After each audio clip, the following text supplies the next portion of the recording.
काल मी फेसबुकवरती एक स्टोरी वाचली आणि नात्याबद्दल जरा काही विचार आले. स्टोरी कोणाची आहे काय माहीत नाही, काल्पनिक आहे सत्य आहे, पण त्यामध्ये थोडी सत्यता मला दिसली की कोर्टामध्ये कागदावर शेवटी सही होताच वकील हसून म्हणाले, घ्या मॅडम, आता तुमचा घटस्फोट झाला. कोर्टानं तुम्हाला 30 लाख रुपये नुकसान भरपाई मिळवून दिली आणि दर महिन्याला 20,000 रुपये खर्चासाठी मिळतील. आता खुश ना? ती हलकेसे स्मित करून म्हणाली, हो खुश आहे. आता मला कुणाकडून काही नको. वकील कागद गोळा करू लागला आणि कविता आईवडिलांसोबत बाहेर पडली.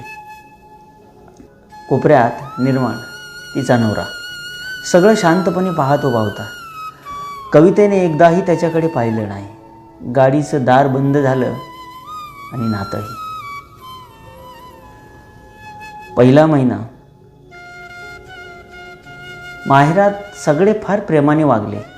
कवितेला वाटलं हेच ते स्वातंत्र्य, हाच तर शांतपणा. दुसरा महिना घरच्यांचा सूर थोडा बदलू लागला.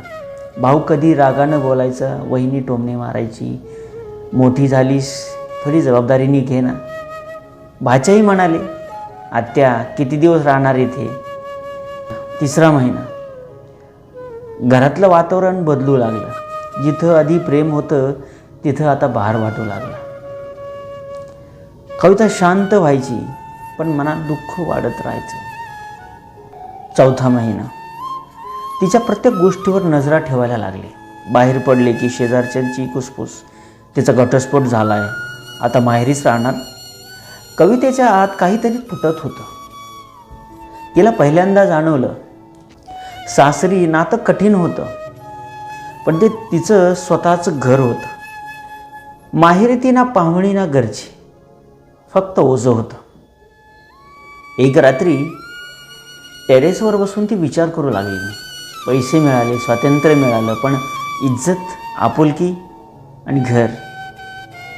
ती स्वतःशी कुजबुजली, चूक केली. फैसला घेताना मी फक्त दुःख पाहिलं, पण परिणाम पाहिले नाहीत.